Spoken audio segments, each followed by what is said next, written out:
How's it going, guys? Welcome to Audio Addiction. We have a new guest with us, and he can say his name, what he does, and what he's all about. Hi, my name is Eddie Lam. I'm a musician from Vancouver, BC. I play in various bands. So I play in an all-Asian band called Cry of Silence. We're an all-Asian rock band from Vancouver. We combine grunge, emo, a bit of metal and all that stuff, pop punk all in one mix. I also play in a cover band called The Naturals, and we are locally known for doing live band karaoke, or as we call it, Rockaoke Live. So pretty much what it is that we just get people to come up on stage and sing with the band, and we give them that real rock star experience. And of course, I also play solo around town too, so I would either play the acoustic guitar and sing, I would play piano and sing, I could be found playing piano at weddings and different special occasions. So that's pretty much me in a nutshell. There we go. Well, obviously a very accomplished musician and doing a bunch of different things, which we will all delve into. But I guess the first thing is like, how did you start out as an artist? Like, what made you was your family a bunch of musicians and you just kind of fell into it? Or was it something that you grew up loving and wanting to do and then eventually picked up an instrument?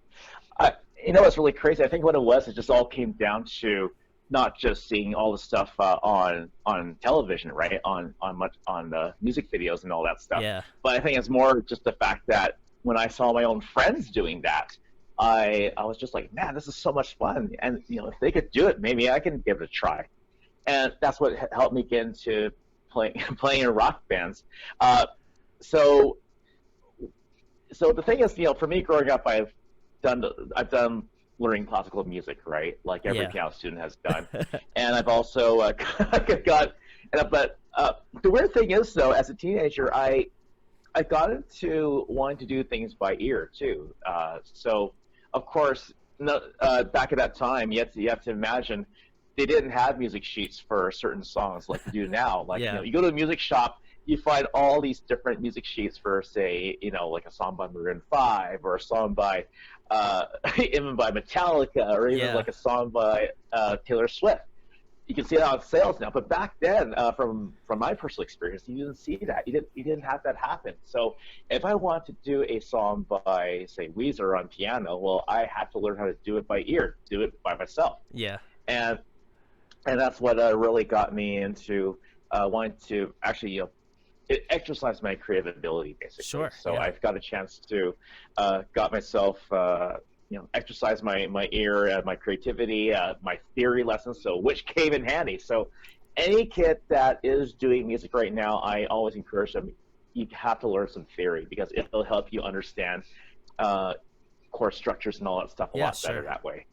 I would definitely agree with that. Like, my parents, I had I wouldn't say a similar upbringing, but my parents I'm adopted, so my parents were like, it's totally different. So like, they were just like, they had bought me like a guitar for like Christmas, and they were like, hey, like, this is your way to maybe learn an instrument. And I was like, I'm not doing it. I don't want to do it. Like, it's not something I'm interested in. And then like almost about a year later, I saw the guitar sitting in the box, and I was like, oh, I should just like play it. Like, what's the harm in like figuring out like if I like to do it, and if I don't, then it's fine. But then I wind up loving it. I've been playing it for like ever since. But I feel like with musicians all the time, and I think you kind of brought up an interesting point, is that like I feel like a lot of like Asian kids, when they're younger, they're like, oh, they have to learn classical, they gotta learn all this like rudiments, they have to learn all these things where you're like, where you have to learn the basics first and then you can move on to something that you enjoy. So I guess, like, how do you strike the balance between like knowing something like theory wise and being like, wow, this is really cool, like I like how it's structured out or something like that, versus like being like, I just want to come up with something super creative, I don't care if it's like real theory based? But like, how do you strike the balance between the two of like, there's enough theory involved, but it's not like, so I guess I don't want to, it sounds terrible, but it sounds robotic in a sense where you're just like, okay, this thing happens, but it doesn't feel like natural or like personal, I guess, in some way. Well, the thing with theory is that it doesn't have to always revolve around theory in general, right? Sure. I think from my personal experience, I always try not to let theory limit me. To be honest with you, I think what actually works a lot more is just the fact that you can do whatever you want. You can't let theory limit you, Sure. but it should still make sense somehow musically, right? Like you do if you.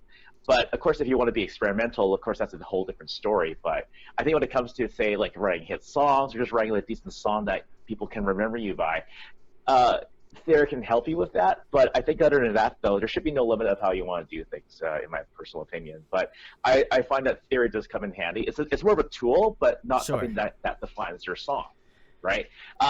Well, I think a good example too is like, when you think about watching those animes, for example, right? Like anime soundtracks. Oh yeah. How the soundtracks they have like so many different key changes in between.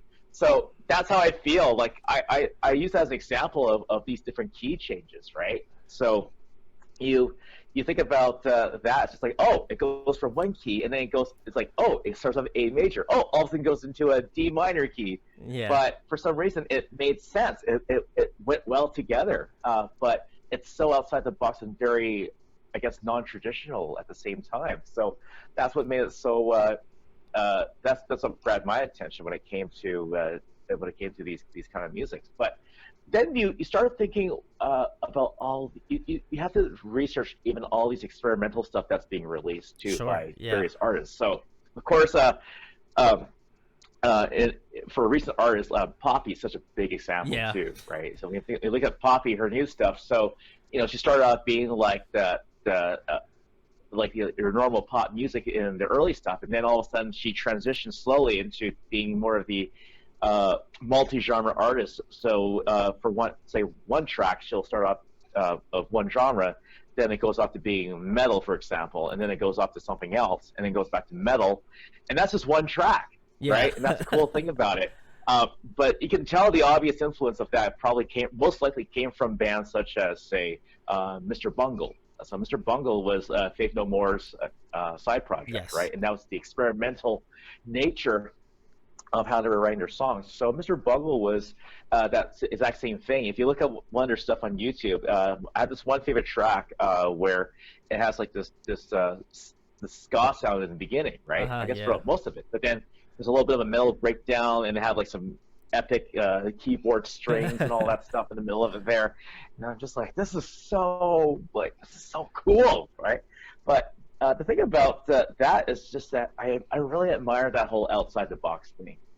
Just being different, and I think that's something I think we all of us as musicians should be learning, and I think we should not be afraid to take chances on that kind of stuff. But I think even for myself as an artist, when for me being in cover bands, I don't just be that guy who does nothing but say classic rock stuff, like say the Beatles, Yeah. always doing "Dirty Don't Stop Believing," "Mustang Sally," all the classic hits that every cover band has done, right?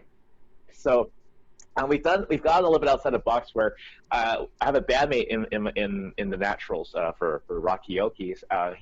He wanted to do some songs by The National, and I was just like, The National. I remember hearing about these guys a long Yeah. time ago, but what are chances of a cover band learning your song? But we decided to go with that anyways, right? And so my bandmate, he brought some interesting songs to our catalog, but it does help though. It does reach a certain audience, and then of course we even did some stuff like say, every rock cover band would also do stuff like Nirvana and Foo Yeah. Fighters and Sure. all that, right? Yeah. Which we all grew up listening to. But then we added TV on the radio. Oh wow. And it's Okay. interesting. Yeah. Yeah, I don't know. Yeah, so TV on the radio, it's like he would bring out some of their stuff that was made in 2014, 2015, Mm-hmm. and then I decided to, hey, we should, because I remember hearing TV on the radio back in 2009, and I remember that song "Wolf Like Me," so we learned that song and brought that to the band, and it's easy. It's just 4 chords, but it's so cool, right? And so we always try our best to diversify ourselves. Even for myself as an artist, like for example, even with Cry of Silence, like my all Asian rock band, we've always done that whole traditional like writing of songs, writing albums, right? So 10 songs on an album, they all have melodies, we all sing and all that stuff, which is great, fine and dandy.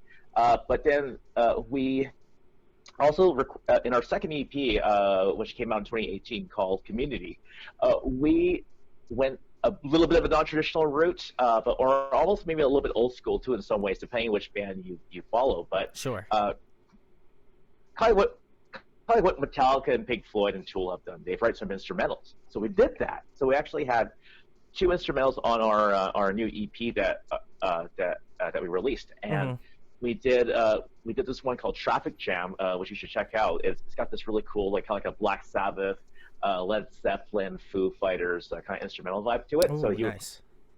probably enjoy it. And then we also did one called Ivory and Steel, which is only consists of piano and electric guitar, hence the name Ivory and Steel. And so we want to go a little bit outside the box on that, right? So because we don't often come across a lot of musicians, at least in our local scene, who write instrumental tracks, Sure. and we want to do something like that.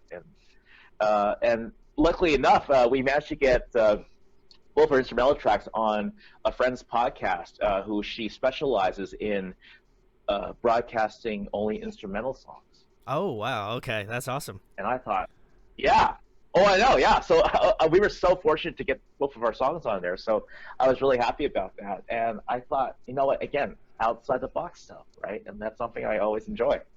Yeah, I feel like, when a band experiments, like whether or not I'm particularly a fan of it or not, I think it's something that is important for musicians. It's always cool to see like growth, in a band, especially, for myself, getting to like the 4th year of doing this.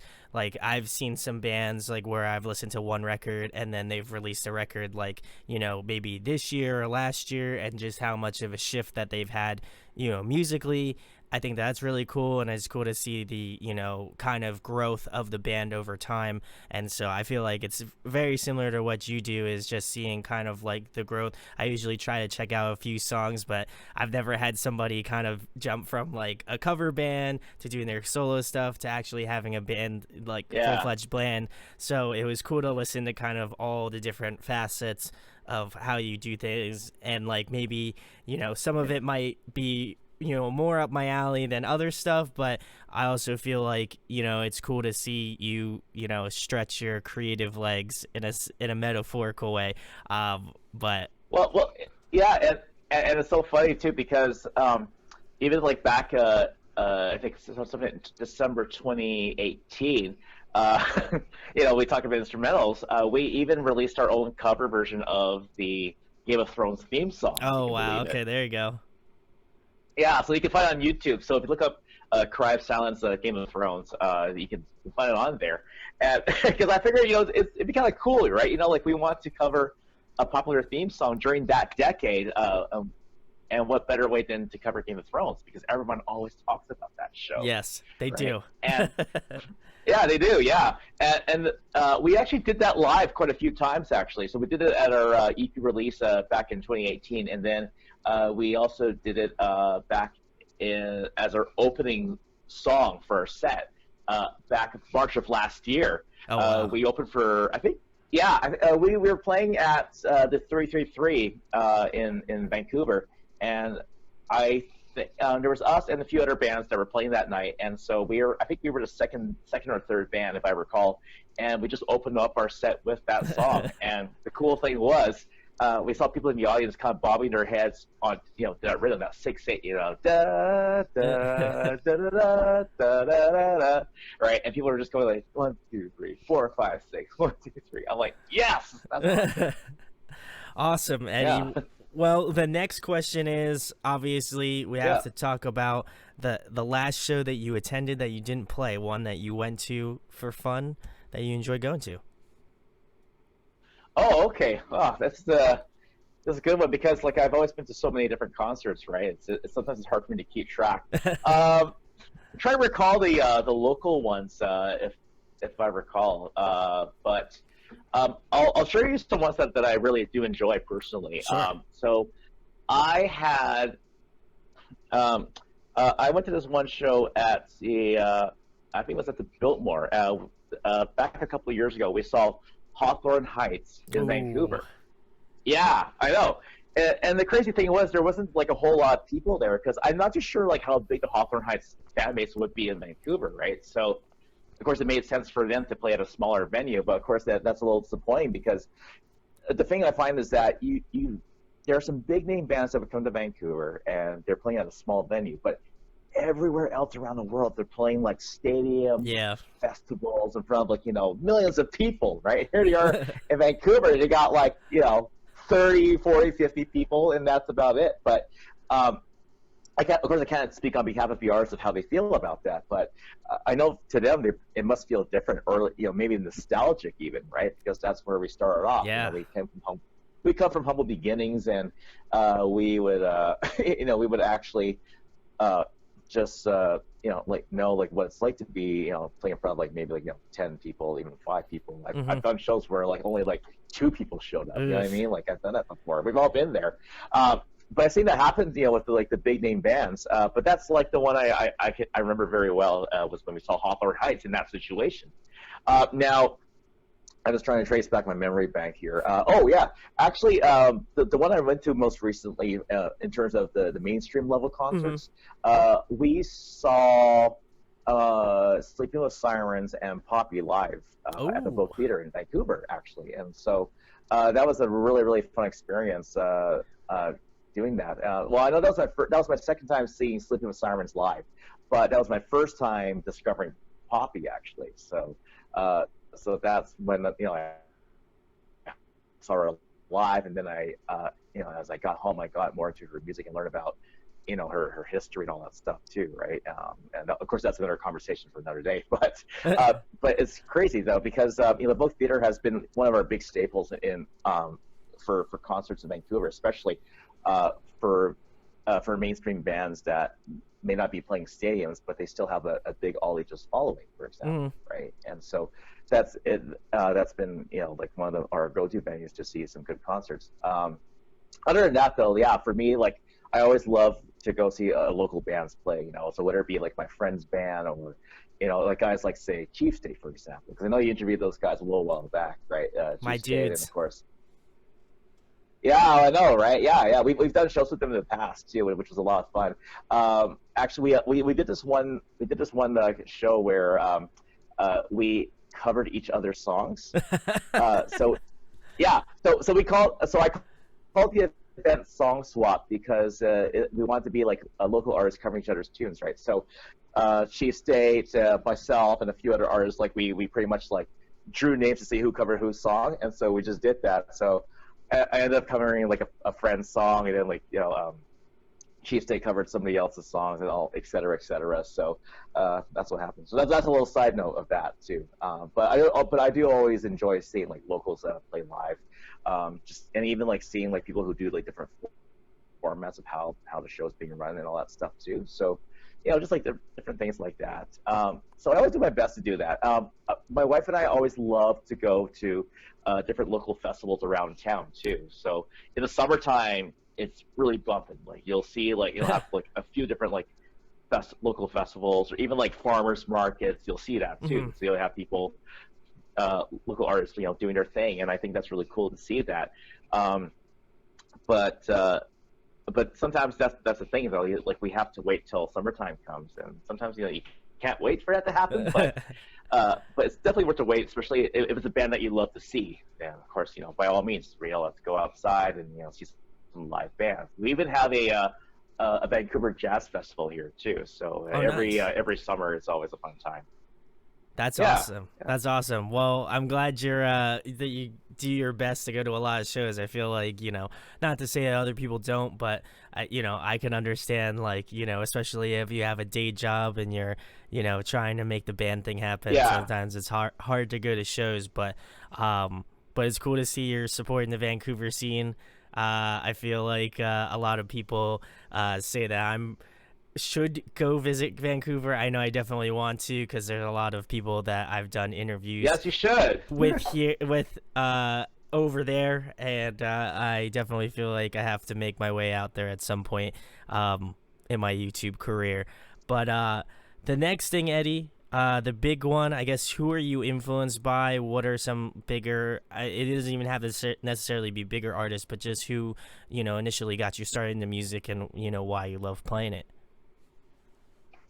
Well, I think for myself, pretty much like whenever I would have like friends that were in local bands themselves before Mm-hmm. I even considered joining bands. So there used to be like a pop punk band I used to follow that nobody knows about anymore, obviously, unless you were around during this time. But there used to be a local band called My Deck, and they were like a Vancouver-based pop punk band, Okay. and that was the first time I ever experienced seeing an indie band, an unsigned band that is actually working their butts off, doing gigs, trying to get interviews and all that stuff too. And that was my first time I ever been exposed to that because, um, we're always so used to seeing all the glitz and glamour on television, right? You talk Mm-hmm. about like MTV, Much Music, all that stuff. They show all these music videos and they show you that rock star lifestyle that's out there. Ride limousines, right? Get played on the radio. Dial or hey, you can call this number to call a radio station, tell them to play this song live on the air right now. It's all request type. But the reality is just such the opposite for us non-mainstream folks, right? But and that's my first time ever being exposed to that. But then later on in life, of course, um, I started, trying to play in bands too with some old high school friends. Of course, first year ever doing that, it didn't really get anywhere. Of course, we were young and stupid, obviously, right? Who hasn't been that clumsy 18-year-old that tried to get something going and it just flops, because of, I we just weren't thinking correctly, right? So we've all been there, but the cool thing was like just playing with other people in general. It just motivated me to want to do more. mm-hmm. So even if a project that we did it just flopped big time, at least that motivated me to just want to try something else, right? So for myself, it motivated me to just want to, start my own band instead, write my own stuff, or even just do some collaborations with other people one way or another. But I think one of my biggest influences, locally speaking, is when I went to open mic nights and I went to jam nights around town too. So that was actually my thing when it came to the music scene of Vancouver. Like, I love doing like open mics and I love doing jams, playing different instruments. Just because, for example, with jam nights, it got me to exercise my instruments, get better at it, right? Mm-hmm. Even though I started off as a very sloppy player, of course, the main lesson you learn from that is just try to get better at it, right? So, I would take that time, even like within the weekday, to just, practice on my bass, practice on my drums or whatever like that, and just try learn some new tricks. Even like I would just like, get my CD player, play my favorite CD, and of course, listen to the music, and I just play along with it on bass, for example, right? So yeah, that's how I try to get better at it, at least for me, right? And with open mic nights, it was the same deal too. Say you go to a traditional open mic night, you grab your acoustic guitar, play your 3 songs, and just go from there. And I used that to just practice on, say, new covers I'm trying to learn. And even like the fun part was, it wasn't comfortable, but the fun part was flopping your lyrics, right? So, but that was the cool. But that was the good thing about it, though, too. It's like you learn, you try to memorize the lyrics, and if you flop it, it's not the end of the world. I'm gonna try it again next week at the next open mic night, Mm-hmm. and just keep doing it, and eventually you get better at it. And that's what worked for me personally. Uh, and sometimes that song you try to learn to do that you messed up on so many times, that could be your favorite song to play because you just got so much better at it, and now you actually want to let that be your go-to song. It might be that song that like you didn't enjoy initially, and now like just because of like the hardship That's of right, learning yeah. it, and now you love playing it live. I always love doing that too. Like, um, I used to post. I don't think I've ever told anybody this, but I used to post guitar covers on YouTube like a while ago. I Oh, no stopped. way, cool. I stopped doing it. I don't know why. I guess just because I didn't have time to do it.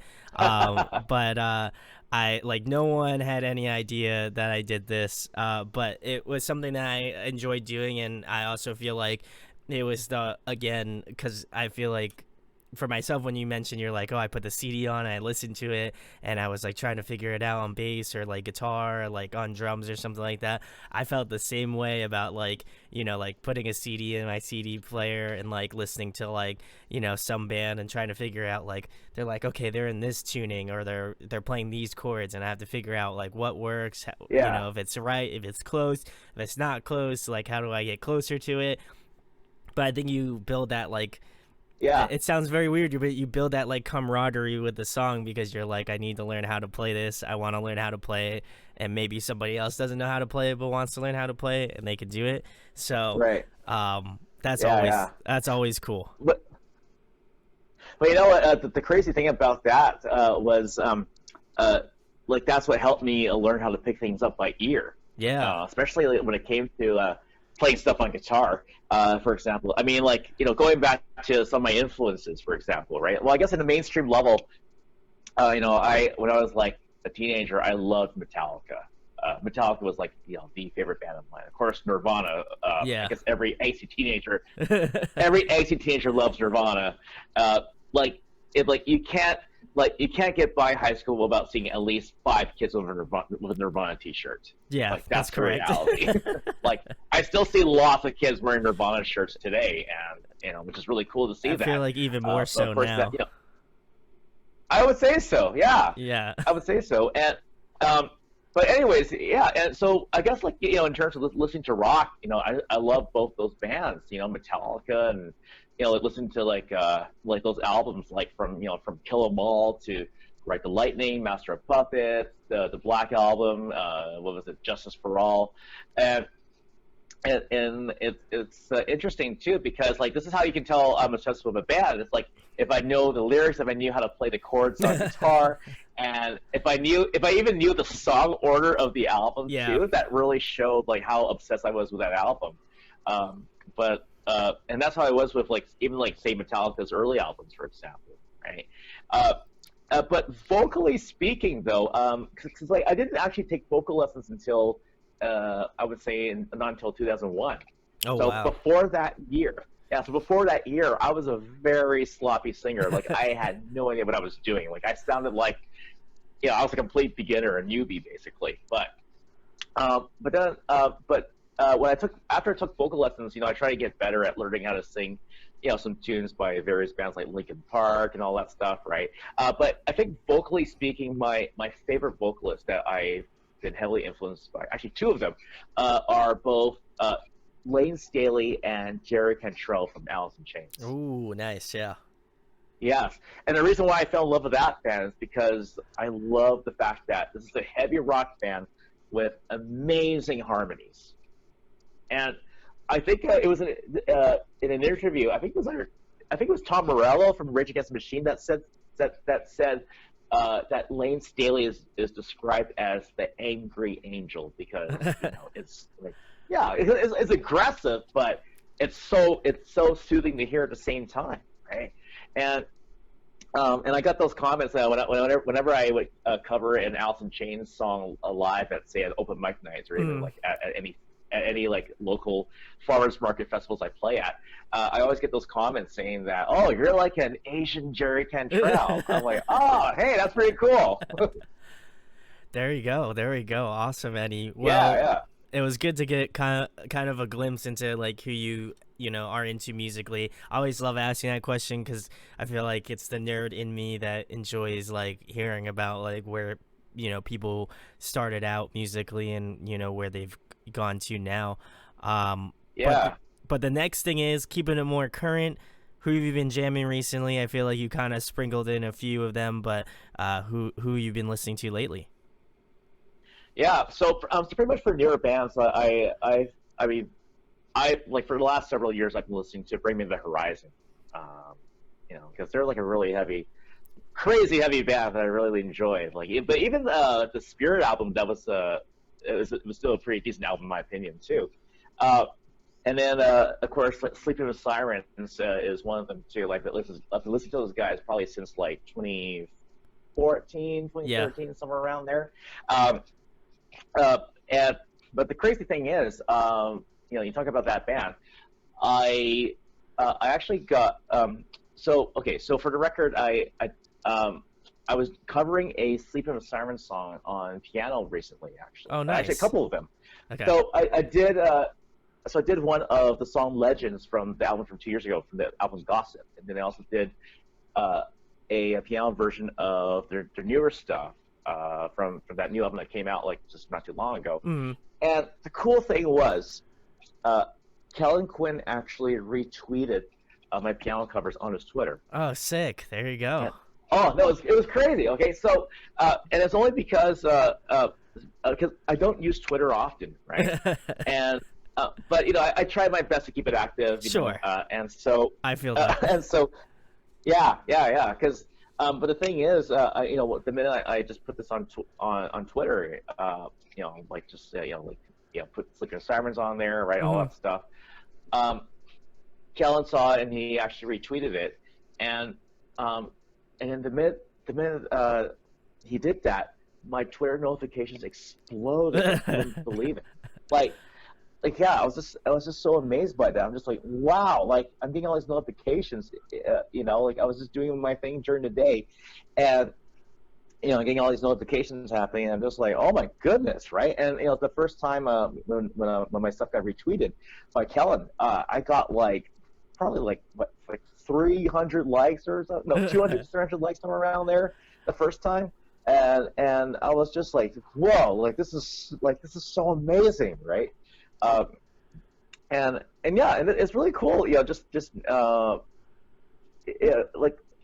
it comes to doing things like going on YouTube, for example, I think there's no limits of what you can do, but it's so funny how you can people, even like the bigger name artists, will discover things like that, for example, right? And then and they're willing to share it, and that's the power of the internet. Like, you can share this kind of stuff, and you'll never know what response you get from it, and I think that's really cool.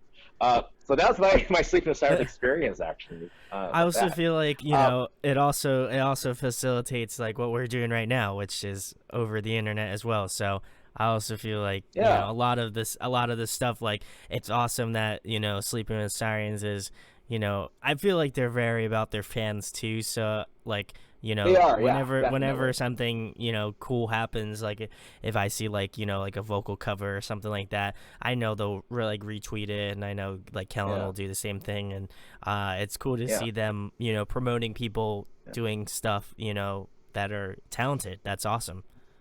Yeah, and actually, what's really cool is when I discovered newer bands that we've done shows with who have a really good following too. That was something I just wanted to listen to. So back, I think it was like in summer 2016, we actually got an Oregon-based band. They're from Portland, Oregon originally. They're called the Slants, and they're an all-Asian dance rock band. Oh, interesting. Yeah. Well, I would say look into those guys, because they have a really interesting history about the band, and there was like a lawsuit that was involved too. So, oh wow, okay. I won't get into it, but I'm going to encourage you. Look these guys up. Look at watch the interviews on YouTube and all that stuff, and you'll learn more about these guys. They're really amazing. But other than that, like I set up a show where I got them to come to Vancouver. And we did like a showcase where we have a lot where like most of the bands have members of Asian descent. So I got Cry of Silence, which is my band, and then we got the Slants, and then we got Chaser Words, who are a local pop punk group from Vancouver, and a couple of them were actually have Asian ancestry. So it was a really great opportunity just to showcase like Asian artists. Yeah, sure, yeah. To do their thing. But knowing that we also have like a really incredible band from the U.S. that were willing to travel to Vancouver and do that stuff. Awesome, Eddie. Well, the next question is another fun question. What is your favorite food to eat? What's the go-to meal? Oh, okay. So I think it's funny how you asked that, because right now I've been actually on the keto diet for about a month now. Ooh, okay. But prior, so basically, yes, like I'm just eating like meats and vegetables and all that stuff, and no carbs, no desserts, that kind of stuff, right? Because I'm trying to avoid sugar, and it's been working for me because I've lost about 8 pounds so far. So I'm really, really happy to achieve that. But going back in time before that ever happened. After every gig, every band I've played in, our go-to post-gig meal is always Vietnamese food. Oh, there you go. Yes, yeah. So pho is kind of like our go-to for that, and so we always find like some late night Vietnamese places that open. So for us, yeah, we always like have like some late night pho, or some spring rolls, some deep fried chicken wings, and all that.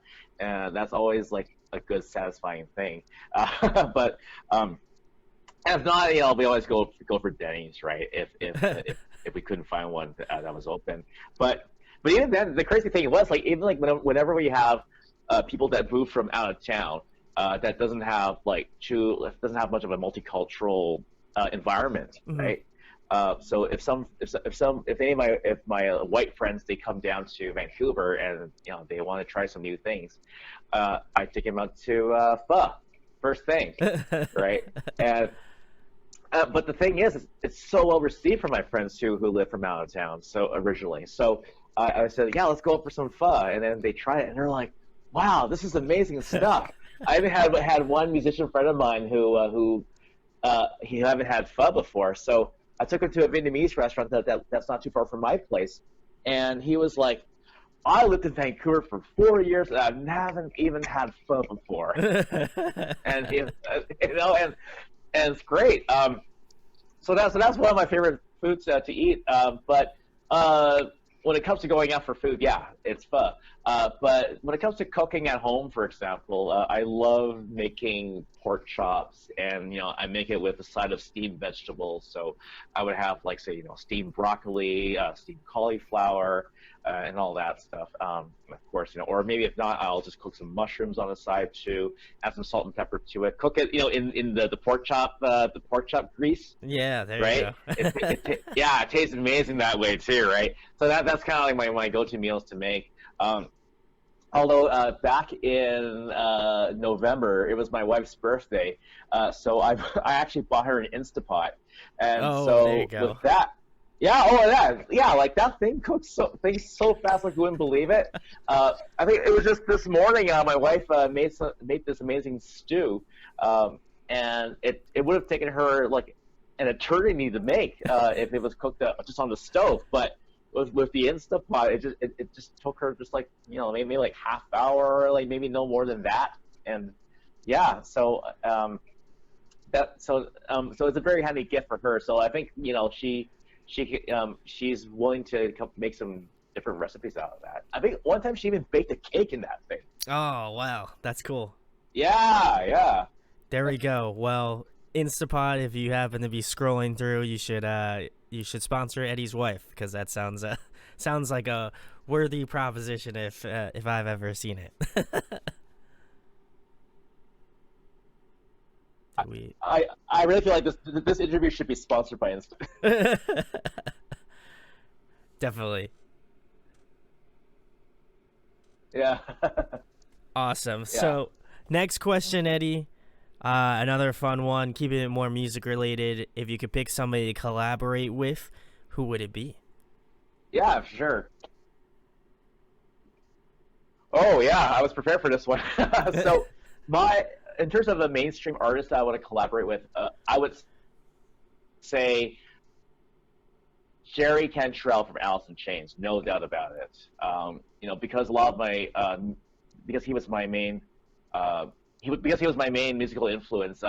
Jerry Cantrell's no doubt a really fantastic songwriter, right? With a guy like him who wrote most of Alice in Chains songs, a lot of the stuff I've wrote kind of came from that influence, sort of actually.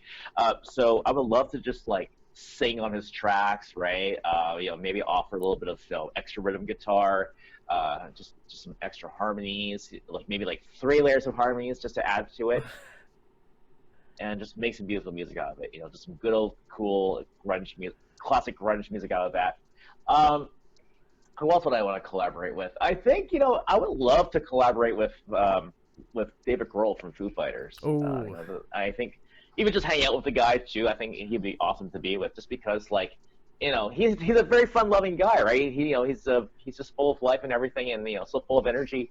My wife and I went to his concert like back a few years ago when he came to Vancouver, and the guy was just just giving her, right, and he's just like yeah, there's no other way to describe it. This guy loves what he does, and I feel like he and I, we get that same kind of attitude. We just love to entertain people, right? Connect with people in every way we can. But in terms of songwriting, yeah, we just like to make some cool, catchy, memorable rock music together. So that's something I would love to do. Any other artists that I could think of? I would say like guys like say Kellen Quinn, or even the guys from Big Horizon, or anyone from that Warped Tour side of that scene. I would love to do something like, say, play piano, and they can, and like say, and they can sing, right? If we ever do like any kind of ballads, so any ballad collaboration like that, I tell people I'm willing to lend my piano services to you guys, and we can work from there. There we go. Awesome, Eddie. Next question. I'm a massive nerd, so I love asking this. If you could be a video game character, who would you be? Sure. Oh, okay. The one I can relate to the most would be Solid Snake from Metal Gear Solid, and the reason why I say that is because I followed that game. I've been playing that game since 1998. So this is gonna date me a bit. Like this is gonna show you how old I actually am. But I'm an old man. So, but back in 1998, I started playing Metal Gear Solid, and that game, honestly, I wouldn't say it changed my life, but it really changed my experience of gaming in general, because it's almost like you're watching a movie, but you're a part of that movie at the same time. Absolutely, yeah. And the thing about people like Solid Snake, for example, is that this is a guy who is not just your one-dimensional protagonist, but this is a guy who is learning about life in each game, and so he starts off as this one kind of guy, but each sequel he's like becoming different every time, and to me that is great character development in my opinion. So it's not just like that one game that you just play and then that's it. Now you're following this guy. So all these different sequels, you follow him, you follow all the other characters, right? And you learn more about each and every character, and they develop so well, right? And it leads to that final ending, and you're just like, wow, like I just felt like I was on a journey with this guy. There we go. I love that answer. Yeah. I feel like Metal Gear Solid is for sure an underrated answer that I get on this when I ask this question, but I feel like you're continuing the trend of musicians who also play video games, so Exactly. I appreciate that. But the next question what were you gonna say? Yeah.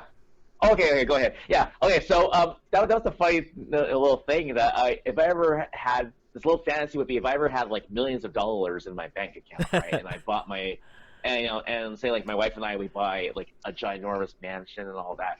I would actually have like a basement that would be kind of like my personal man cave, and just reserve that. I would say it would be more like a man cave / rehearsal space / studio. So I would just like put all my instruments there, but set up in a really neat way, right? Have all the instruments at one side, and then the other side will be like the gaming den. So I would have like all my, PlayStation, Nintendo, and like both of them. I don't play Xbox. I'm not an Xbox kind of guy, sadly. But I would have like my Nintendos and my PlayStations all set up, all good to go, on a nice big screen TV. That would be my ideal basement, basically. I feel like a lot of people that would be my ideal basement. If I had a basement, I feel like that would be something that I would want. So hopefully. Oh yeah, definitely. Hopefully, if we hit the lottery, that will happen. Oh yeah, I'm pretty sure. Yeah, or if I write a very catchy song and it goes viral and it gets millions of views, then that's another way to make the money out of it. It's so funny because my wife was saying one time, she said, "Hey, you know what you should do? You should like write a catchy kids song, and then you can get millions of views that way." I mean, that's the thing. Like, you talk about diversifying. It's like well, hey, yeah, what if I were to like write a children's song that's just as catchy as Banana Phone or Baby Shark, all those songs, right? And do something with that. So Yeah, because it may happen one day. Who knows?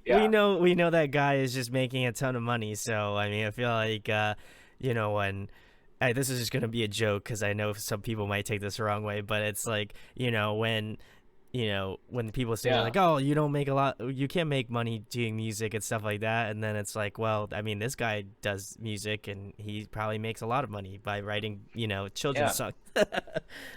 Well, the thing was on that topic, I was really fortunate with Cry of Silence. We actually got 2 of our tracks from our first album featured. One of them was on a TV movie. I know you guys got this in the States. It was called Mother of All Lies, and that one starred Clint Eastwood's daughter, actually. And it was filmed in Vancouver.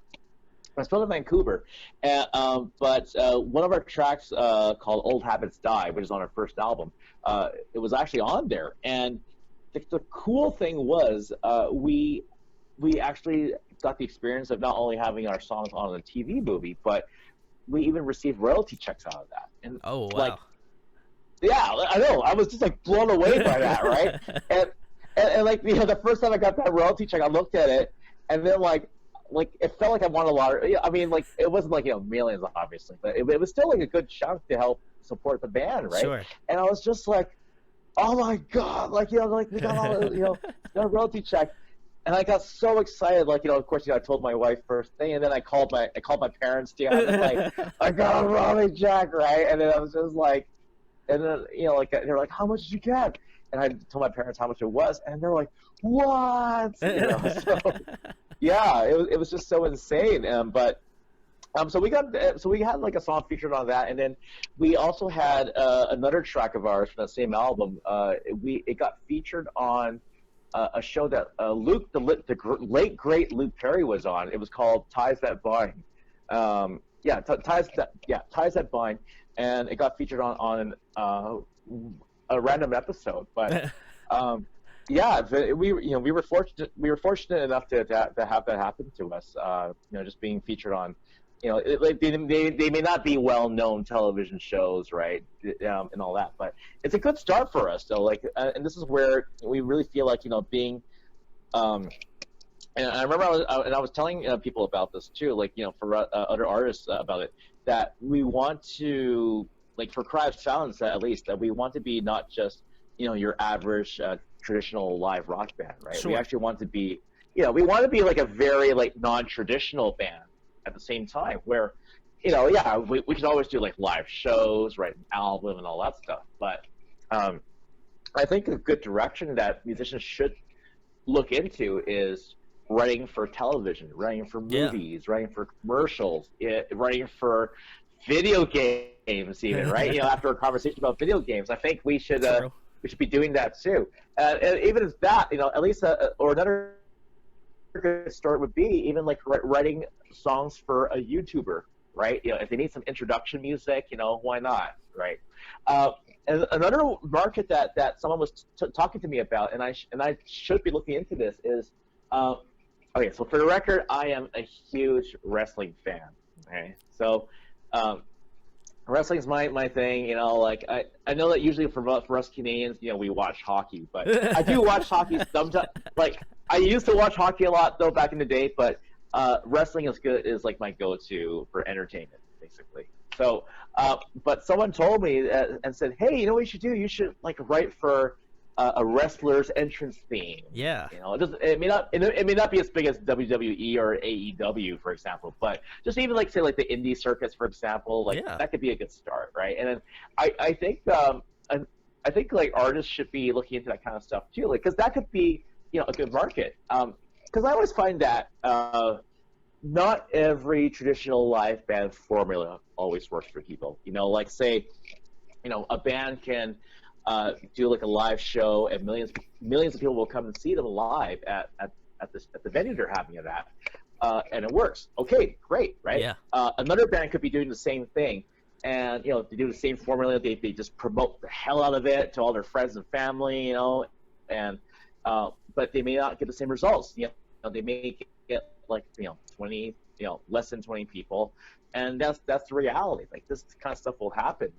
But I don't think that's the end of the world. I always feel like when you do this kind of stuff, it may work for one band, doesn't mean it's going to work for you, and Yeah. that's okay. And I think and musicians should be learning that lesson is that yeah, like just because it didn't work out for you doesn't mean that you're a loser, right? Or you're you're Yeah. a has-been, you're all washed up.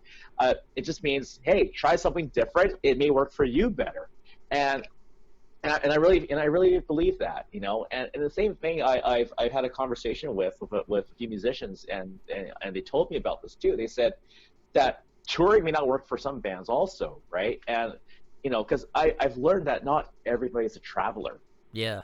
and yeah, not everybody's a traveler at all. And but you can work at other capacities. So maybe you can be known as the guy who wrote the soundtrack for this movie or that TV show and all that stuff, and you can find success that way too, like financially and just and exposure wise too. Yeah, there's also bands that are like studio bands, people that just write music and they don't Yeah, do traveling and stuff like that. Um and that's great too cuz I feel like not like you said not everybody's cut out for doing touring and like, doing long stretches and unfortunately sometimes that has to be when you're a band and trying to get out there, obviously the more faces that people yeah, see you, how often they see you, that's a yeah, great thing. But again, that's not everybody's stake, and so I think it's also yeah, important to find what lane you feel comfortable in doing. Like if you feel comfortable making more content for like a YouTube channel, or you want to do something like that, like yeah, even like you were exactly. talking about like doing stuff for like movies, TV, that's like also a great market too that I feel like a lot of people don't really touch because maybe just the level of entry they might think is a lot higher than what it may actually be. So I do Yeah, appreciate that, yeah, all facets of how you can make it. Like, I know how it is because this is what I do in my free time. yeah, exactly. Yeah, and the thing is that like a lot of those kind of things, those successes, they come from humble beginnings too, right?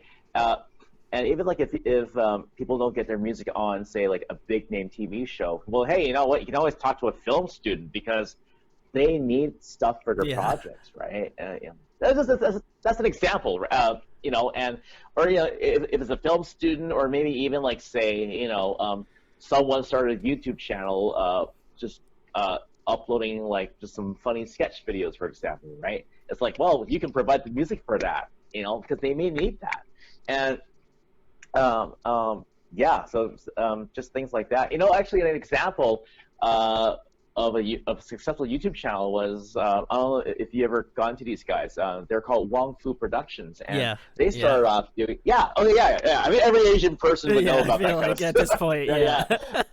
yeah, yeah. So like they started off, like a very humble beginnings Yeah. kind of guys, right? And like they probably had like various soundtracks from, either be stock soundtracks or maybe it's from like an independent artist, and but that's what really helped the careers of even like other people, like such as David Choi, who Yeah. made some cameos in some of their videos, right? And he's a really popular like acoustic artist from the States, right? And it's cool to see that, but it's almost like that whole thing where it's almost like if you want to be successful in the scene, like in the mainstream, or become mainstream somehow, maybe you may not be in like Hollywood and all that kind of stuff, but you can always create your own scene. Yeah. And I had like there was somebody I knew uh, who was in music before, and he told me that. He says, yeah, you know what, you may not be able to fight, like, get into the scene or fight the scene, but you can always create your own. And I think that's it could be more true than that. Yeah, I think like when you see it yourself and you're like, I could do it. It was the same thing with this. Like not to say that like there weren't people out there that were like interviewing bands and stuff because I feel like that's always been like a tried and Yeah, true thing yeah, that has existed over time. But I also feel like it was something that I love. It's something I'm passionate about, and so I wanted to share bands that I feel like don't get enough time or spotlight to have a platform to be able to talk about their music, obviously what they're passionate about. And it doesn't even Yeah, necessarily have to be about music. It could be about like we were talking about, video games. Like it could be something that you could enjoy, that and you can talk about that, but it's yeah, just a matter of making that connection, and knowing that there are bands out there that work their butts off, and they want to get out yeah. there and do their thing. And hopefully, while I might not be the biggest YouTube channel, it's a small, it's small cog in the whole wrench, But just for the record, though, we really appreciate everything you're doing Oh, for us musicians. thank Like, you, thank you, just telling you Eddie. that right now, man. Well, Yeah, I anytime, man. appreciate it, because it's something I've loved. Like I said, it's something I'm very passionate about, and I just can't believe it's been 4 years since the inaugural time frame of it beginning. But the next, Well, if you ever want, if you want a suggestion though, for your fifth year, maybe do like a video highlight reel kind of thing. it Like might compilation be. of all your. Or it might be a show, actually. I'm thinking I might have to host like a 5 year like local show or something like that. Something interesting. I feel like I gotta I think that would be great. I Yeah, I gotta think I you would do gotta a good do job I with gotta that. do something. I gotta do something. But the next question, Eddie, Yeah. keeping it back with the music stuff, in your opinion, who puts on a great live performance? Who just is awesome on stage and all that stuff? Ooh. Okay. Okay. So, um, let's see. Oh, that's a really, really good question because like it's funny because every band like I've seen, they always have their own ways of putting on live shows. Sure, yeah. Uh, but maybe I can if I can try to put it into different categories. Maybe this might help break it down a bit. So, um, let's see who did I get. I mean, obviously I have to say it. No doubt about Foo Fighters. Yeah. Like Foo Fighters, David Grohl, great guy, right? The first time I ever saw him live was back in 2011, Oh, and wow. I remember like this guy was just giving her. He was just like running across the stage, right, and all that stuff, and he does a good job at it, right? And uh, so engaging. That's the thing I liked about him, and so he's really good that way. And the and not only that, like he not only did he do like an encore at the end of the night, he actually did like 5 extra songs basically, and so that was a really fun time seeing that. I think in terms of okay, I'm gonna put in this category too. For comedy music, my favorite has been Steel Panther. Ooh, they're great. Yeah, yeah. So my wife and I saw Steel Panther at in downtown Vancouver back I think it was either 2012 or 2013, one of those years. But I have never been to a show where I laughed so hard but had a good time, headbanging because like the Steel Panther are just so entertaining, right? It's just something about those guys that they just made me laugh. Although I told some friends this, like some of my friends that my fantasy lineup would be Steel Panther and Tenacious D co-headlining together. That would be Ooh, yeah. my dream concert. You have two of the most funniest groups, right? And they write some of the most memorable songs that just makes you laugh. So, I think it makes sense that they should have those two collaborate together. I feel like a royalty check might be coming your way soon, Eddie. I feel like that's Oh, we'll I see mean, about I that. don't We'll know. see about that. I feel like that's a great idea, and if they don't take it, I feel like that's a very missed opportunity. But Yeah, exactly. you kind of led into my next question, which would be, if you were to continue that lineup, who else would be on that bill? Ooh, let's see. Who else would I pick? Okay, I would say like it would be like a superstar comedy music lineup, right? I would Okay. say Steel Panther, Tenacious D, and maybe Axis of Awesome. Those guys Ooh, from yeah. yeah, those guys from Down Under. So I would get those guys, and honestly, like I think it'll be a really really fun time. Yeah. But if I were to do like another if I had like a fantasy lineup though, in terms of even like the non comedic bands, Sure.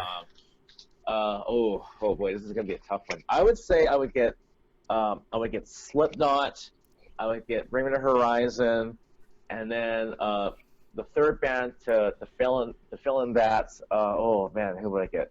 I would actually get. I would say System of a Down. Oh, there you go. I like that. Yeah, That's how I knew you yeah. were. I knew you were old school because you had some really good classic ones on there.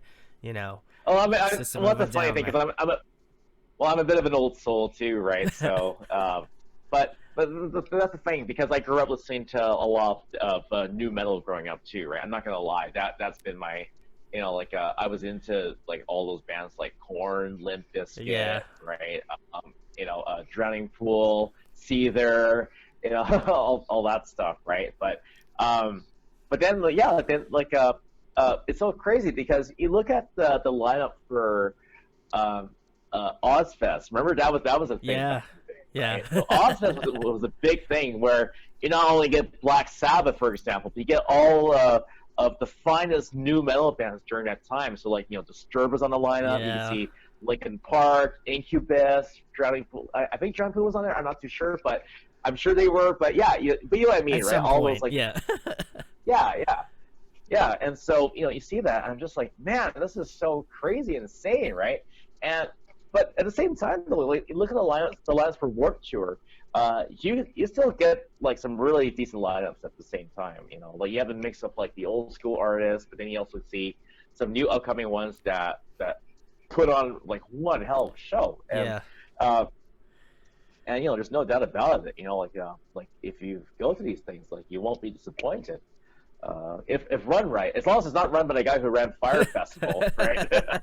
Yeah, we all know that. We all know that story, but I absolutely agree, and it's like, it's cool to see how people arrange lineups. Like even with Kevin Lyman doing all those years of Warped Tour, I had Yeah, the. that's right. Yeah, It must be like I can't even imagine how to like just arrange all that stuff. Like it just sounds like chaos, but at the same time, like once it finally is out there and people see it, I think it must be gratifying to be like, yeah, I like the lineup. Or like, and sure, there's probably some hate, but like overall, yeah, I feel like when he puts a lineup together, it's always unique and it's something that I enjoyed up until obviously it's time. But yeah, no, Warped Tour was always a great thing. So I feel like he always had a way of again, incorporating old bands. Like, I feel like he's almost always had, like, some sort of ska representation. Like, it was, like, either Real Big Fish oh yeah, or, like, yeah. I know, right? Aquabats or, like, something. There Right. was definitely some big, or Less Than Jake. Like, it was some big ska band that he almost always had on a lineup any year, like, Yeah. since the Like beginning. I think yeah, like you think about even like ska. It's so funny because whenever I think about ska music, the first thing that comes to mind is summer. Like Yeah. the summer season is like the perfect time to listen to ska. Because I remember like when I was like when I was in college, I would be like on my way driving to school, I would always be cranking up.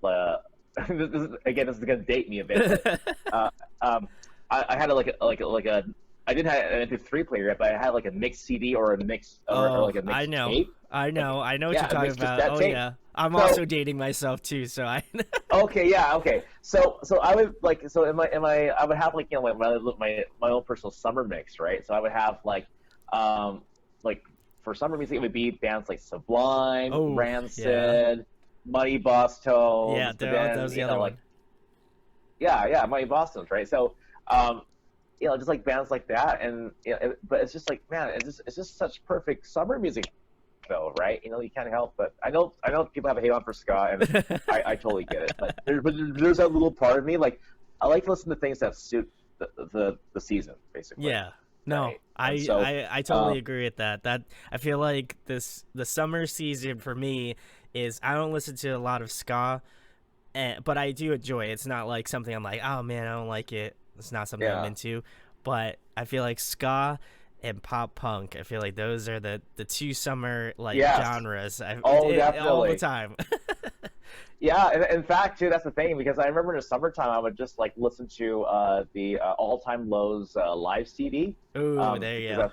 yeah, and it fits the summer really well. Or even if I listen to if I'm not listening to All Time Low, I'll just turn on some Blink 182, maybe turn on a little bit of some of my local friends who write pop punk music too, right? And it's so I don't know, something about pop punk that fits so well the summertime. You know what I mean? I guess because of like the energy. You Yeah, know, the I think high that's what. energy. Yeah, I think that's what it is, right? You know, it's not just being high on sugar and coffee, you know, and pizza, It but it's could just be too, but I also feel like it could be. I mean, I don't know. it's the summer Yeah, weather. But the next yeah, thing, yeah, Eddie, another fun yeah. one. Favorite TV Sure. show, favorite movie. Whoa. Okay. So it's funny because like I think for okay, if I date back to my childhood, I mean, I was a huge Simpsons fan. There's no doubt about Oh it. yeah, classic. Like, oh yeah, Simpsons was my thing. I grew up, watching. Of course, South Park. I still watch South Park up to this day, because these guys just keep pumping up new seasons, right, every Yeah. year. So, I never get tired of it. My wife is a huge fan of South Park too. Um, but yeah, like of course, my list of TV shows they'll go on and on. So that would be like another conversation itself. But I've watched Family Guy too, and what else was there?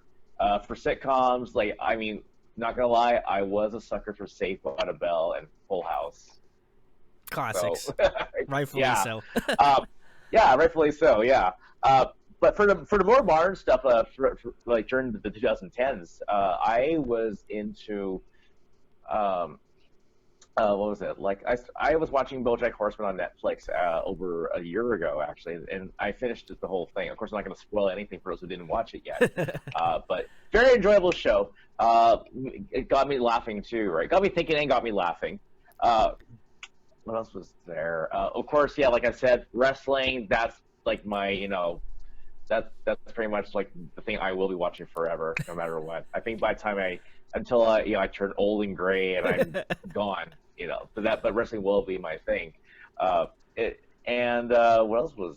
Oh man, what else is there? I think for TV, I feel like for even like as a kid growing up, like I was into like Ninja Turtles, I was into Transformers, right? I was into what was the other TV show that I really enjoyed? Um, oh yeah, Recess, like that was Yeah. hilarious. The Weekenders, both from Disney, right?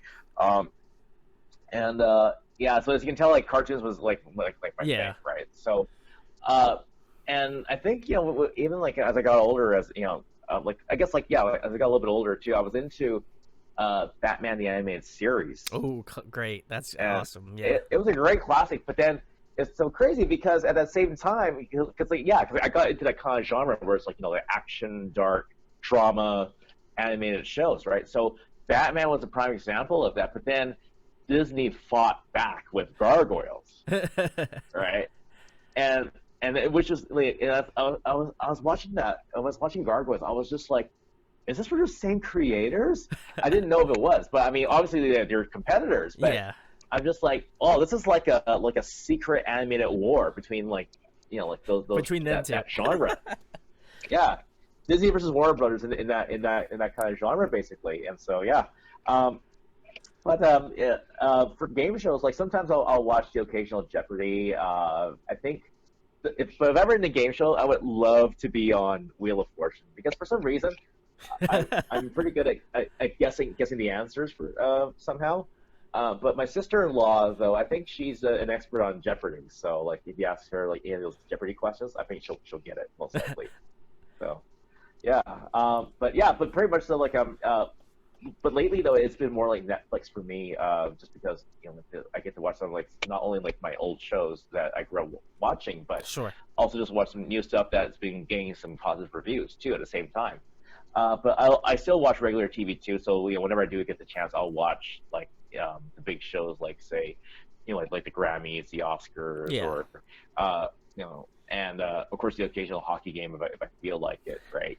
That kind of stuff. So right now, it does vary in this day, but although my wife is a huge sucker for British television because she grew up watching British television, right? She was raised by a British family, so Ah, okay. we've been watching. We've watched some Coronation Street and some Downton Abbey. And lately too, we've been watching this old retro show based from the '80s called Heartbeat, and that was like a British police drama. And although it's so funny. Okay, so I have a TikTok account. I've joined the cult. I joined the TikTok cult. Yeah, I So have too, so I know. okay, yeah, yeah. So yeah. So we've joined I the know, cult but basically. I haven't posted anything. I think this is the first instance that I've mentioned it to anybody. No, I have not Yeah, sold out. If that's what you're asking. yeah, yeah. But of course, yeah. But we can at least say we joined the cult basically. Yes, So pretty much. Yeah. yeah, yeah. So what I did with my I did was that I there's like a clip from the show Heartbeat, right? So I would just like kind of like record like a few seconds of it, but I added a helium voice effect to it. So I'm starting my own little personal trend called Heartbeat on Helium. There- So yeah, so I don't know. I may be known for that, but the crazy thing was though, like when I did that, because the crazy thing about TikTok is that you will get views for sure. yeah. It's like because you know how like in YouTube, you upload a video and you have to like bug your friends and family to watch the video in order to get views. That's my Whereas like life. Yeah. TikTok, yeah, but whereas like with TikTok they don't do that. Like you don't have to worry about that. They actually bring viewers to you, right? Yeah, that's what I And need. that's That's the yeah, and next that was the step. crazy thing about yeah. And so like I was like checking like my numbers on like how many views I got for like my nonsense like heartbeat on helium thing, right? And I already got like I was like I looked back, I was like, whoa, I got 150 views on this already? What the right? And like 4 likes, 150 views. So I'm like, wait a minute, This right? was just So like a joke, like funny thing that I like wind up posting. People were like, "Oh, that's great, I like it. Hit the like," or like yeah, exactly. Yeah, share. yeah, yeah. So, yeah. Anyways, yeah. So yeah. So as you can tell, like we have a bit of a mixed taste in television shows. But of course, like but the one thing I did growing up was watching music videos, and uh, you guys had MTV, but we had Much Music. Like that was our Canadian MTV basically, and I remember back in the days, my friends and I, they would come over, hang out at my place, and on Saturday nights they would have this program specifically 1 hour for heavy metal videos. Like we're Oh, not just sick. talking about like not grunge, but like very heavy stuff. So we're Yeah, talking about like not just new metal even. Like we're talking about like bands like Cannibal Corpse for death metal, like heavy. Morbid Yeah. Angel, yeah, Morbid Angel, of Mice and Men. They would play those guys' videos, right? And that was our Saturday nights before we even go out. So, our routine was just come over, hang out, watch that program for heavy metal music, and then we go out and just do our own thing afterwards. So, yeah. Awesome, awesome, Eddie. The next question: if you were trapped on a desert island and there was one record you could bring with you for the next month, what record would it be? Oh, um, I would say, oh man, yeah, it's crazy how you mention that because like there's so many that I would want to bring. Um, I'll give you I'll, one. I'll, I'll, I'll, I'll give you one and a runner-up. How about that? That will be a little. I feel like okay, it's a little sure, yeah, we'll easy. just do that. Okay. Um, so I would bring Bruce Coburn's greatest hits album, and the reason Ooh. why I say that is because Bruce Coburn is one of the best Canadian artists in my opinion. Okay, so if you haven't checked him out yet, this is the same guy, and I'll tell you just for the record too. My every band I've played in, we've always covered this song. We covered "Lovers in a Dangerous Time," which I know was more well known by Bare Naked Ladies, right? That's the one that I know. Even like a lot of my American friends, they tell me, "Oh, Lovers in a Dangerous Time, wasn't that a Bare Naked Ladies song?" Yeah. And I said, "No, actually no. Bruce Coburn actually wrote this There song, you right?" go. Give him the respect Yeah, he yeah. deserves.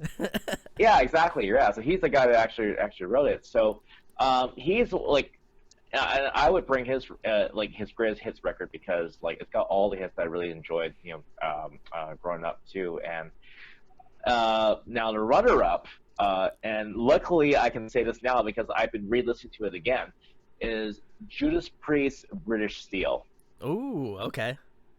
Yeah, because it's got like those big hits, right? Breaking the Law, Living After Midnight, right? And I think every old school metalhead would appreciate that, especially all the 70-year-olds out there who experienced Judas Priest since the beginning. I think they would love that. There we go. There we go. And the last thing, Eddie, the most important thing, tell them about where they can find you at on social media, about all your bands, the things that you do, because there's a lot, Yeah. and you can go through all that real quick. Okay, yeah. So to summarize everything, you can find my website. It's www.eddielammusic.ca. So eddielam music.ca. So that's where you can find me. Follow me on Twitter. It's Eddie Lam Music, and then same thing with Instagram, Eddie Lam Music. And of course, yeah, when you go to my website, you'll find all the projects I'm involved in. So my all Asian rock band, Cry of Silence. You can find my cover band, The Naturals, uh, where we do live band karaoke. I also like do a side project where I merge members of both bands together. We call it the Eddie Lam All Star Band. And then you can also find my piano.